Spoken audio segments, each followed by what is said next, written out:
అత్తా డాడీ రే ఉండరా నీ కూతురు ఆడత్తా ఏం అల్లుడు గారు ఏమైంది?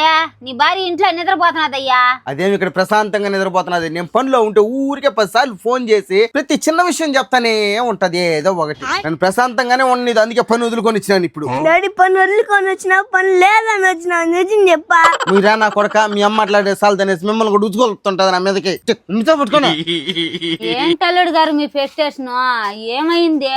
ఏంటి అత్తగారు, లేకపోతే మీరందరూ ఉండారు కదా ఇక్కడ, చీటికి మాటికి ఫోన్ చేస్తానే ఉంటది మెంటల్ది. అల్లుడు గారు మీరు ఎంత బాగా చూసుకుంటే ఇక్కడ మేమందరం ఉన్నా గానీ మా అమ్మాయి అన్ని సార్లు మాట్లాడాలని మీకే ఫోన్ చేస్తా చెప్పండి. ఎంత బాగా చూసుకుని ఏం ప్రయోజనమా? ఏమన్నా చెప్పిన మాట వింటా ఉంది మీ కూతురా? ఎప్పుడు ఏదో ఒక నసర్ రచ్చ. అల్లుడు గారు అట్ట అనద్దు. మా అమ్మాయి నీ గురించి ఎప్పుడు తప్పుగా చెప్పలేదు. ఆ పిల్లింటే బాధపడిపోతది. బాధపడియా నాకేమే? ఏంటి అల్లుడు గారు ఆ మాట అంటారు? భార్య మనసులోని బాధను భర్తకు చెప్పుకుంటే కాస్త మనశ్శాంతిగా ఉంటుందని అనుకుంటుంది. కానీ భార్య బాధకి భర్తే కారణమైతే తనలో తాను కూలిపోవడం తప్పక ఇంకెవరితో చెప్పుకుంటుంది? మీ భార్య ఊరికే ఫోన్ చేయడం, మీతో మాట్లాడడం నీకు చిరాకు అనిపిస్తున్నది కదా. ఆ పిల్ల మీ మీద ఖర్చుతో పగతో ఏం చేయదండి.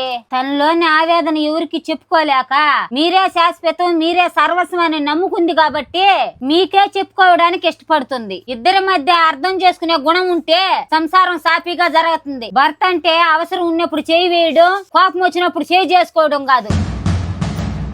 నా బిడ్డని కంట తడి పెట్టుకుంటా చూసుకోండి. నా బిడ్డ తప్పు చేస్తే మీరే శిక్ష చేసినా ఒప్పుకుంటాను. కానీ చేయని తప్పుకి నా బిడ్డ బాధపడితే దానికి కారణం మీరు కాకూడదు. అల్లుడు అయినా నా బిడ్డ అనుకొని చెప్తున్నాను, అర్థం చేసుకొని. ఆయన ఆడబిడ్డ బాధపడితే ఇటు పుట్టినింటికి మంచిది కాదు, అటు మెట్టినింటికి మంచిది కాదు. నాయనా తను సంతోషంగా ఉండేలాగే చూసుకుంటాను, కానీ ఇంకెప్పుడు బాధ పెట్టను. లక్కీ సూపర్ కత్తి